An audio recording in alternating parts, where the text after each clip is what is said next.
नमस्कार दोस्तों, स्वागत है आपका हमारे YouTube चैनल जीके ट्रैकर पे। देखिए फ्रेंड्स, आज की वीडियो में हम बात करेंगे जो लेटेस्ट प्रतियोगिता दर्पण मैगजीन है उससे हम एमसीक्यूज को यहाँ पे कवर करेंगे, जो कि आपके मार्च तक के करंट अफेयर्स को यहाँ पर कवर कर जाएगी। लेटेस्ट जो प्रतियोगिता दर्पण है अप्रैल 2023 के नाम से जो आई है, इसके क्वेश्चंस को, सिलेक्टेड क्वेश्चंस को, एग्जाम ओरिएंटेड क्वेश्चंस को हम यहाँ पे कवर करेंगे। इसमें हम आज समसामयिकी जो एमसीक्यूज हैं बिल्कुल सिलेक्टेड वाले, उनको कवर करेंगे। इससे पहले हमने जनवरी और फरवरी 2023 की जो प्रतियोगिता दर्पण थी उनके भी हमने क्लासेस को यहां पे कवर किया था। कुछ क्लासेस को हमने देखा था और वहां से आपके काफी प्रश्न भी पेपर में पूछे गए थे। इसी क्रम को आगे बढ़ाते हुए अब हम तीसरे महीने की जो प्रतियोगिता दर्पण वाली मैगजीन है इसके शॉर्ट नोट्स को यहां पे कवर करेंगे। सबसे पहले आज, जैसे मैंने आपको कहा, करंट अफेयर्स के जो एमसीक्यूज बुक में दिए गए हैं इनको हम यहां पे कवर करेंगे, चाहे आपके घटनाक्रम से जुड़े हुए एमसीक्यूज हो, चाहे आर्थिक से जुड़े हुए एमसीक्यूज हो। इसके बाद अगली कुछ क्लास में हम पूरी किताब के जो महत्वपूर्ण प्रश्न होंगे टू द पॉइंट उनको यहां पे कवर कर जाएंगे। साथ में जो भी एग्जाम पिछले कुछ महीनों में हुए हैं उनमें जो जो करंट के क्वेश्चन आए हैं, उनमें जो जो जीके के क्वेश्चन आए हैं वो भी हम यहीं पे कवर कर जाएंगे। इस प्रकार हर महीने का करंट भी आपका कवर होता रहेगा और आपको ज्यादा सोर्सेस से करंट अफेयर्स को कवर भी नहीं करना पड़ेगा। अगर आप इसी सीरीज को फॉलो करते हैं, हर महीने की प्रतियोगिता दर्पण की मैगजीन्स के शॉर्ट नोट्स को जो हम यहां पे कवर करेंगे उनको कवर करते हैं, तो ये करंट टफ के लिए सफिशिएंट है, मेनली उत्तराखंड के एग्जाम के लिए। तो 2 से 3 क्लासेस में हम पूरे महीने की जो मैगजीन है इसके नोट्स कवर कर जाएंगे। इसकी एक अलग सी प्लेलिस्ट बना दी जाएगी जहां से आप इन सारी क्लासेस को देख सकते हैं। तो चलिए दोस्तों, आज की वीडियो को शुरू करते हैं।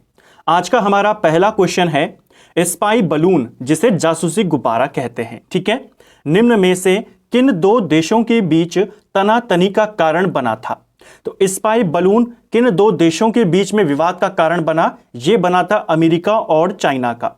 बेसिकली चाइना का एक गुब्बारा जो कि उड़ते हुए कहां चला गया था? अमेरिका में, और अमेरिका ने 4 फरवरी 2023 को इसे मार गिराया था, यह कहकर कि यह एक जासूसी गुब्बारा है। तो किन 2 देशों के बीच का विवाद यह बना था? अमेरिका और चाइना का। ठीक है, नेक्स्ट है, भारत का सबसे विशाल तैरता हुआ संगीतमय फव्वारा कहां प्रारंभ किया गया है?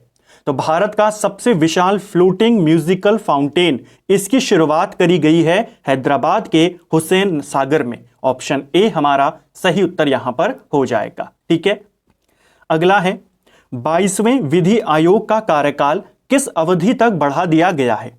तो देखिए, जो 22वां विधि आयोग है इसका गठन कब किया गया था? इसको लेकर के 2 डेट्स आपको याद करनी है। इसके गठन की घोषित किया गया था, इसके गठन की जो घोषणा करी गई थी ये 2020 में करी गई थी। ठीक है, और इसके सदस्यों की जो घोषणा करी गई, इनके सदस्यों की नियुक्ति की घोषणा ये करी गई थी 2022 में।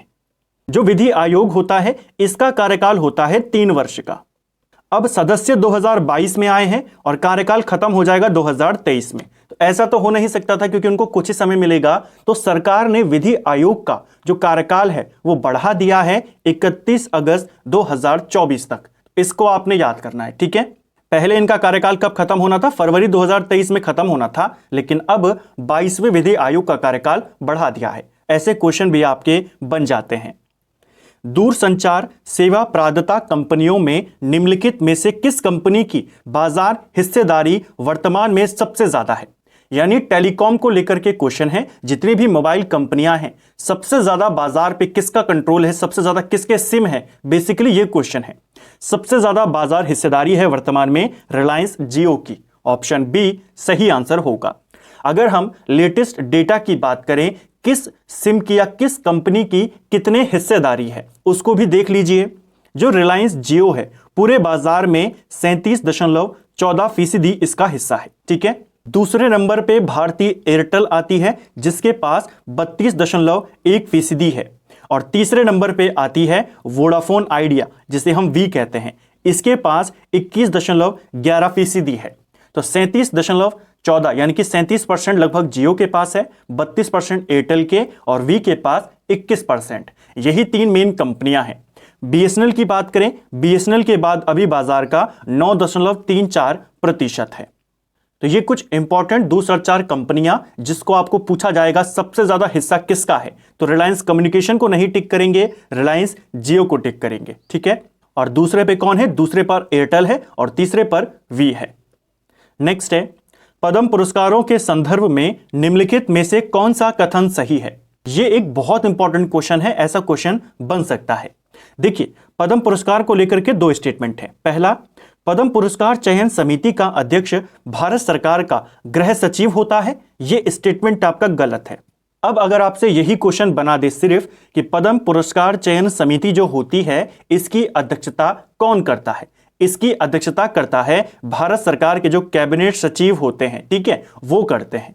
कौन करता है अध्यक्षता, कैबिनेट सचिव। और इसमें सदस्य कौन कौन होते हैं, गृह सचिव इसमें सदस्य होते हैं, राष्ट्रपति के जो सचिव होते हैं वो इसमें सदस्य होते हैं, और इसके अलावा 4 से 6 फेमस पर्सनैलिटीज को यहां पर शामिल किया जाता है।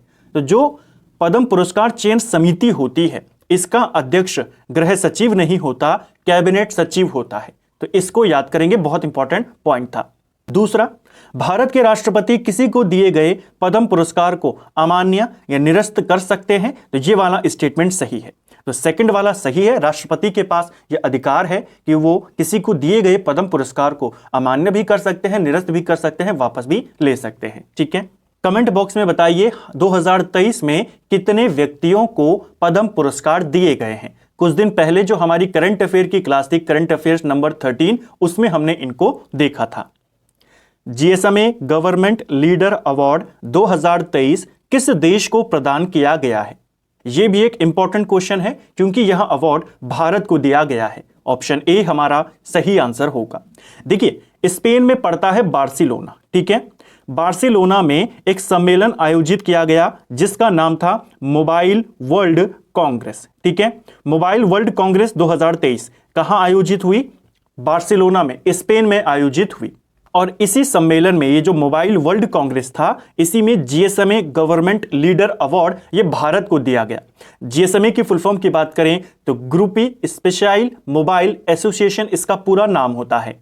कहां पर यह अवार्ड दिया गया, मोबाइल वर्ल्ड कांग्रेस। सीधा क्वेश्चन बन जाएगा, बताइए 2023 का मोबाइल वर्ल्ड कांग्रेस कहां आयोजित हुआ, बार्सिलोना को आप टिक करेंगे। और यह अवार्ड भारत को दिया गया। दूरसंचार के क्षेत्र में भारत सरकार के द्वारा जो नीतियां अपनाई गई, जो नेतृत्व दिया गया, उसके लिए भारत को यह अवार्ड मिला। तो इसको आपने याद करना है, ठीक है। नेक्स्ट है, भारत ने आईसीसी वुमेन्स क्रिकेट का पहला अंडर 19 वर्ल्ड कप 2023 निम्नलिखित में से किस देश को हराकर जीता। तो यह भी एक इंपॉर्टेंट क्वेश्चन है करंट अफेयर का। जो अंडर 19 वर्ल्ड कप है, महिला वर्ल्ड कप, वो भी पहला वर्ल्ड कप, यह आयोजित हुआ था आपके साउथ अफ्रीका में और इसे जीता था भारत ने, ठीक है। इसको तो याद करना है। भारत ने इंग्लैंड को हराकर यह वर्ल्ड कप जीता था। तो ऑप्शन बी हमारा सही आंसर हो जाएगा। नेक्स्ट है, सर्वोच्च न्यायालय द्वारा अडानी समूह पर लगाए हिंडनबर्ग रिसर्च के आरोप की जांच के लिए किसके नेतृत्व में समिति का गठन किया गया है। तो काफी ज्यादा चर्चा में यह मामला है और इसको लेकर सुप्रीम कोर्ट ने एक कुल 6 सदस्यों की एक कमेटी बनाई है, ठीक है, जिसमें 5+1 है, यानी 5 सदस्य और 1 अध्यक्ष। किसके नेतृत्व में बनाई है कमेटी, यह बनाई है जस्टिस AM सप्रे के नेतृत्व में, ठीक है। जो जस्टिस अभय मनोहर सप्रे हैं, इनके नेतृत्व में सुप्रीम कोर्ट ने 2 मार्च 2023 को एक 6 सदस्यीय कमेटी का गठन किया। किस केस में, अडानी समूह पर जो हिंडनबर्ग के द्वारा आरोप लगाए गए हैं, इसकी जांच के लिए। तो इसको आपने याद करना है, बहुत इंपॉर्टेंट ये क्वेश्चन है। नेक्स्ट है, जूट पैकेजिंग सामग्री अधिनियम के तहत देश में चीनी की कितनी प्रतिशत पैकिंग जूट की बोरियों में करना अनिवार्य है। तो देखिए, जो जूट उद्योग है उसको बढ़ावा देने के लिए सरकार के द्वारा एक अधिनियम लाया गया था, जूट पैकेजिंग अधिनियम, ठीक है। यह अधिनियम आया था 1987 में और इस अधिनियम के तहत कुछ परसेंटेज निश्चित कर दिए गए कि इस उत्पाद का इतना प्रतिशत हिस्सा जूट की बोरियों में पैक होगा और यही प्रतिशत चीनी पर लगाया गया है। चीनी का जितना भी उत्पादन होगा, पैकिंग में 20% चीनी किसमें पैक की जाएगी, जूट की बोरियों में पैक की जाएगी। तो इसको आपने याद करना है, ठीक है, क्वेश्चन बन सकता है।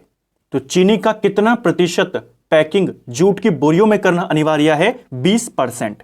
अगर हम बात करते हैं अनाज की, अनाज का कितना अनिवार्य है जूट की बोरियों में करना? अनाज 100% अनिवार्य है। ठीक है, अनाज की जितनी भी पैकिंग की जाएगी जूट की बोरियों में की जाएगी पूरा 100%।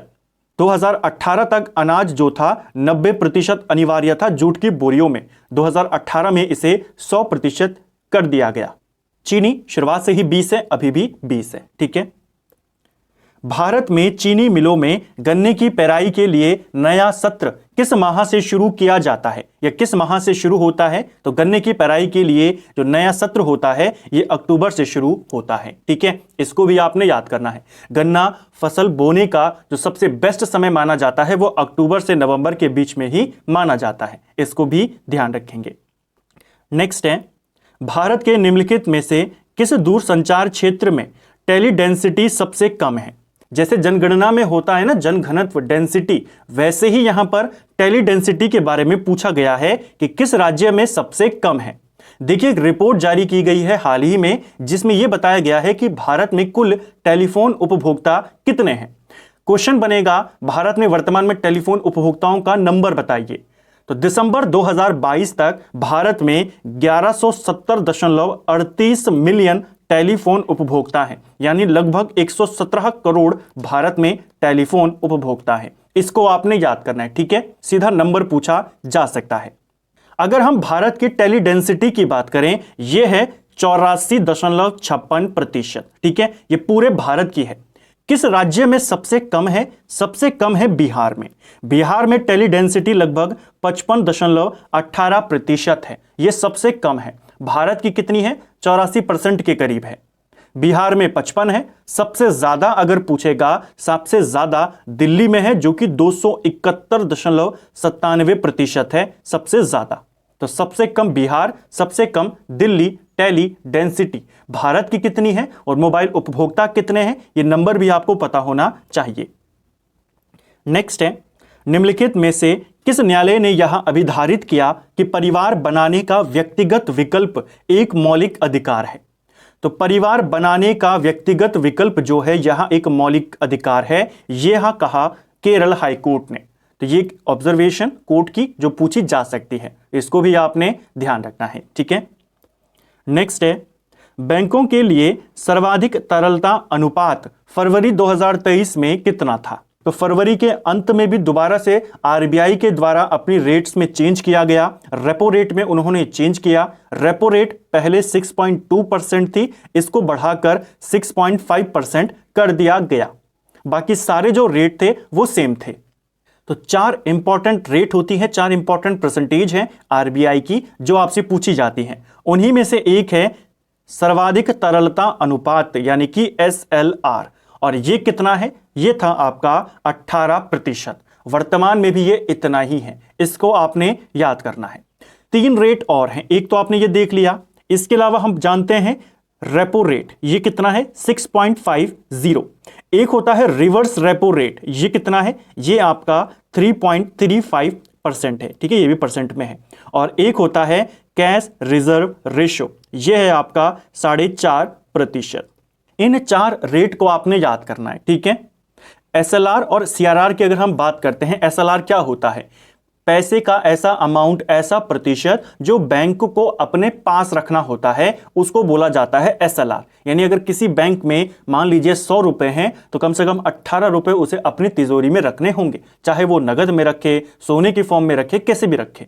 CRR क्या कहलाता है? ये कहलाता है इतना प्रतिशत आपको रिजर्व बैंक में रखना होगा। ये आप अपने पास रखेंगे और ये रिजर्व बैंक के पास रखेंगे, तो दोनों में यही अंतर है। इसको आपने याद करना और चारों रेट आपको ध्यान होने चाहिए।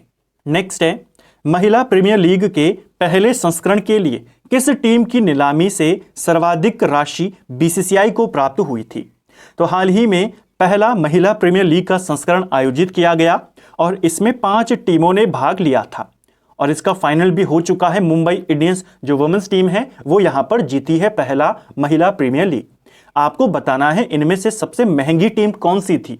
तो पहले भी हमने इस क्वेश्चन को देखा है। मुंबई इंडियंस को लगभग 912 करोड़ रुपए में खरीदा गया, दिल्ली कैपिटल्स को 810 करोड़ रुपए में, RCB को 901 करोड़ रुपए में, गुजरात जायंट्स को 1290 करोड़ रुपए में, और जो पांचवी टीम है जिसका नाम है लखनऊ को खरीदा गया था 757 करोड़ रुपए में।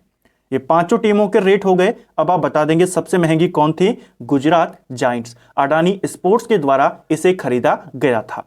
तो महिला आईपीएल में सबसे महंगा गुजरात जायंट्स था, सबसे सस्ती लखनऊ की टीम थी। इसको आपने याद करना है। कुल कितना पैसा बीसीसीआई को मिला अगर पूछा जाएगा, पांचों टीमों की नीलामी के बाद कितने में बिकी पांचों टीमें? 4669.9 करोड़ रुपए में पांचों टीमें बिकी थी। ठीक है, नेक्स्ट है, केंद्र सरकार का नया वाइब्रेंट विलेज कार्यक्रम निम्नलिखित में से किससे मुख्यतः संबंधित है? तो केंद्र सरकार के द्वारा एक नया कार्यक्रम शुरू किया गया वाइब्रेंट विलेज, और यह संबंधित है उत्तरी सीमा के जो सीमावर्ती गांव हैं उनके विकास से संबंधित। ऑप्शन ए हमारा सही आंसर हो जाएगा।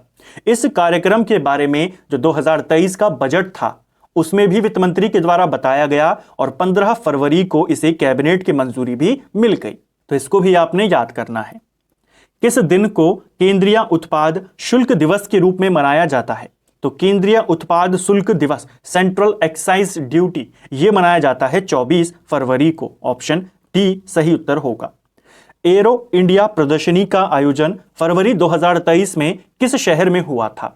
तो वन लाइनर भी हमने देखा था, और इसमें आपको समसामयिकी में भी ये एमसीक्यू मिला है, और इसके एमसीक्यू काफी इंपॉर्टेंट होते हैं जो प्रतियोगिता दर्पण है, क्योंकि हमने पटवारी वाले एग्जाम में देखा था जो जनवरी में हुआ था, प्रतियोगिता दर्पण से सीधा सीधा आपके 3 क्वेश्चन उठाए गए थे।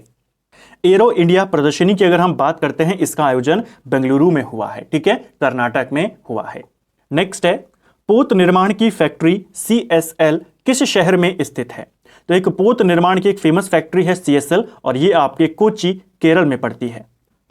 पीएम किसान योजना के तहत 2000 की कुल कितनी किस्तें फरवरी 2023 के अंत तक पात्र किसानों को जारी की जा चुकी है? यहां पर किसान होगा।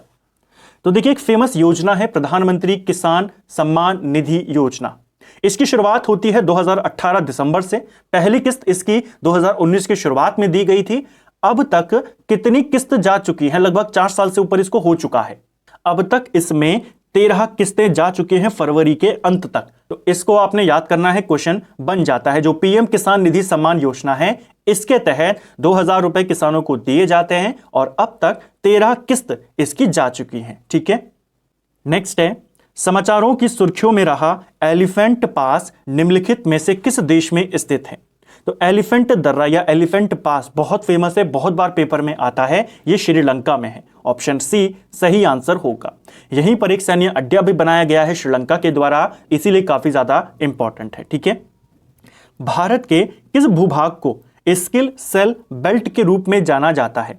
तो देखिए, स्किल होगा, यहां पर सिकल होगा, ये सिकल सेल बेल्ट के रूप में जाना जाता है। यह जाना जाता है मध्य भारत को। ऑप्शन ए हमारा सही आंसर होगा। सिकल सेल बेल्ट की बात करते हैं, यह एक प्रकार का रोग है, खून से संबंधित यह एक जेनेटिक बीमारी है, अनुवांशिक बीमारी है, और इसका ज्यादा प्रभाव हमें मध्य भारत के इलाके में देखने को मिलता है। इसीलिए मध्य भारत को सिकल सेल बेल्ट के नाम से जाना जाता है। इसको आपने याद करना है, काफी इंपॉर्टेंट ये क्वेश्चन है। विश्व सिकल सेल दिवस ये कब मनाया जाता है? ये हर साल 19 जून को मनाया जाता है 2009 से। इसको भी ध्यान रखेंगे। नेक्स्ट है, AK-203 असॉल्ट राइफल्स जो विश्व की सबसे घातक माने जाने वाली राइफल AK-47 का उच्चीकृत रूप है, इसका विनिर्माण कहां किया जा रहा है? 2 क्वेश्चन बन गए। AK-47 का अपग्रेडेड रूप क्या है? AK-203, और इसका निर्माण Indo Russian rifle private limited जो कि अमेठी में आता है, यहां किया जा रहा है। आपको इतना लंबा नाम याद नहीं रखना, आपने सिर्फ याद कर लीजिए जो AK-203 राइफल्स हैं ये अमेठी में आपकी बन रही है, यूपी में। ठीक है, काफी इंपॉर्टेंट ये क्वेश्चन है, क्योंकि ऑप्शन में आपको ऐसे ही दे देगा अमेठी है, कानपुर है, इसके अलावा दे देगा बनारस है। कहां बन रही है ये राइफल्स? ये बन रही है आपके अमेठी में। ठीक है, नेक्स्ट है, भारत के किस राज्य में शेर की पूंछ की तरह का मैकॉक, लॉइन टेल्ड मैकॉक पाया जाता है? तो शेर की पूंछ वाला जो बंदर है ये पाया जाता है तमिलनाडु में, केरल में, कर्नाटक में। इन 3 को आपने याद करना है। ठीक है, निम्नलिखित में से किस टाइगर रिजर्व में प्रतिवर्ष बेलादा कुप्पे मंदिर उत्सव मनाया जाता है? तो बेलादा कुप्पे मंदिर उत्सव ये हर साल बांदीपुर टाइगर रिजर्व में मनाया जाता है और ये टाइगर रिजर्व आपके कर्नाटक में है, इसको भी आपने याद करना है। ठीक है, नेक्स्ट है हमारा FTSE 100 किस शेयर बाजार का प्रमुख सूचकांक है? तो ये भी फेमस है, आपके स्टॉक मार्केट के जो सूचकांक हैं पूछे जाते हैं कौन किसका सूचकांक है। जैसे इंडिया के अंदर जो बॉम्बे स्टॉक एक्सचेंज है इसका सूचकांक क्या है? सेंसेक्स, है ना, आप देखते होंगे न्यूज में। जो नेशनल स्टॉक एक्सचेंज है इसका सूचकांक क्या है? निफ्टी।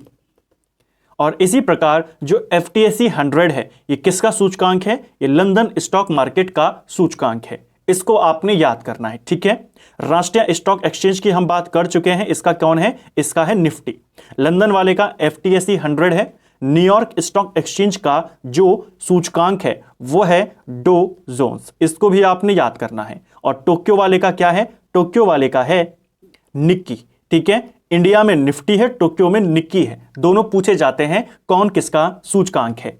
इसके अलावा जो अमेरिकन स्टॉक एक्सचेंज है USA का, उसका क्या है? उसका है नैस्डैक। ये भी पूछा जाता है नैस्डैक किसका सूचकांक है? अमेरिकी स्टॉक एक्सचेंज का। इनको आपने याद करने, इंपॉर्टेंट वाले हैं, पूछे जाते हैं। निम्नलिखित में से किसके जन्म दिवस को पराक्रम दिवस के रूप में मनाया जाता है? तो पराक्रम दिवस ये मनाया जाता है 23 जनवरी को। और किसका जन्मदिन है? नेताजी सुभाष चंद्र बोस का। ऑप्शन बी सही आंसर हो जाएगा। समाचारों की सुर्खियों में रही चराई देव मोइडेम्स रॉयल बरियल साइट्स किस राज्य में स्थित है? तो देखिए जो ये साइट है आपकी काफी फेमस जगह है, जो असम वाला इलाका है, पूर्वोत्तर का इलाका है। यहां पर एक फेमस राजवंश था जिसने शासन किया, अहोम वंश। इस वंश ने असम और पूर्वोत्तर के एक बड़े हिस्से पर 1228 से लेकर 1826 तक शासन किया और उसी से रिलेटेड है ये वाली साइट जो कि आपके असम में पड़ती है। ऑप्शन सी सही आंसर होगा। क्वेश्चन बनते हैं यहां से, ध्यान रखेंगे। ठीक है, नॉर्थ ईस्ट के बालकृष्ण बी दोषी का संबंध निम्नलिखित में से किस क्षेत्र से रहा है? तो देखिए बालकृष्ण दोषी, BV दोषी इनको बोला जाता है। हाल ही में इनका निधन हुआ है। जो प्रित्जगर पुरस्कार है, आर्किटेक्ट्स के क्षेत्र में दिया जाने वाला सर्वोच्च पुरस्कार, उससे सम्मानित भारतीय हैं। तो किससे संबंधित है? वास्तुकला से रिलेटेड है। इनको भी आपने याद करना है। ठीक है, जनवरी 2023 में इनका निधन हुआ था। प्रित्जगर पुरस्कार इनको 2018 में मिला था। वास्तुकला के क्षेत्र का यह सर्वोच्च पुरस्कार है। नेक्स्ट है, निम्नलिखित में से किसे पेन नबोको लाइफ टाइम अचीवमेंट पुरस्कार 2023 दिया गया था? तो यह एक साहित्य के क्षेत्र का पुरस्कार है और काफी प्रतिष्ठित पुरस्कार है पेन नबोको, और इसका lifetime achievement award Vinod Kumar Shukla को दिया गया है। ऑप्शन ए हमारा सही आंसर हो जाएगा। इनकी कुछ इंपॉर्टेंट रचनाएं हैं जिसमें से दो काफी फेमस हैं। एक है नौकर की कमीज और दूसरा है सब कुछ होना बचा रहेगा। ये दोनों रचनाएं इन्हीं की हैं और इनको 2023 का ये अवार्ड मिला है। नेक्स्ट है हमारा मिशन 929 के बारे में निम्नलिखित में से कौन सा कथन सही है? तो चलिए देखते हैं मिशन 929 किससे रिलेटेड है। 29 भारत निर्वाचन आयोग द्वारा त्रिपुरा विधानसभा के निर्वाचन में 90% मतदान के लक्ष्य को हासिल करने के लिए शुरू किया गया, तो ये आपका सही है।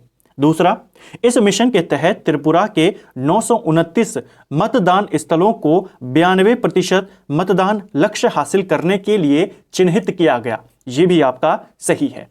तो अब आप जान चुके हैं मिशन 929 इसका नाम क्यों था, क्योंकि पूरे राज्य से 929 मतदान स्थलों को चिन्हित किया गया जहां पर टारगेट रखा गया 92% वोटिंग का। तो मिशन 929 किससे रिलेटेड है? त्रिपुरा विधानसभा में 90% मतदान से। अब एग्जाम में कैसा क्वेश्चन आएगा? एग्जाम में आएगा चुनाव आयोग द्वारा त्रिपुरा में 90% मतदान के लिए कौन सा मिशन चलाया गया, कौन सा अभियान चलाया गया? तो मिशन आप ऑप्शन दे देगा, मिशन 90%, मिशन 929, इस तरीके से। तो मिशन 929 सही आंसर हो जाएगा। यहां पर आपके दोनों स्टेटमेंट सही हैं। ऑप्शन सी सही उत्तर हो जाएगा। तो फ्रेंड्स ये था हमारा जो हमारी एक नई सीरीज है जिसमें हम मंथली मैगजीन को यहां पे कवर करते हैं। प्रतियोगिता दर्पण 2023 का मार्च का जो आपका पूरा करंट अफेयर है, मार्च तक के क्वेश्चन हमने यहां पे कवर किए। सिर्फ मार्च का नहीं, मार्च तक का, क्योंकि कई क्वेश्चन आपके फरवरी के थे जो काफी इंपॉर्टेंट थे, जो आपसे अभी भी पूछे जाएंगे। तो आज की वीडियो में हमने सबसे पहले जो सारे एमसीक्यूज थे इंपॉर्टेंट वाले, लगभग यहाँ पर 50 के ऊपर ये एमसीक्यूज थे, लेकिन जैसे मैंने कहा कि वह सिलेक्टेड क्वेश्चंस को हम करेंगे जो इंपॉर्टेंट होंगे। तो इन 30 क्वेश्चंस इंपॉर्टेंट थे, उनको हमने कवर किया। आने वाले कुछ वीडियोस में हम इस पूरे प्रतियोगिता दर्पण के जो शॉर्ट नोट्स हैं वो मैं आपके लिए बनाकर लेकर आऊँगा, लाइनर के फॉर्म में, क्विक नोट्स के फॉर्म में, बुलेट नोट्स के फॉर्म में, और उसको हम कवर कर जाएंगे, जिससे आपकी पूरी मैगजीन इन 2 से 3 वीडियोस में कवर हो जाएगी।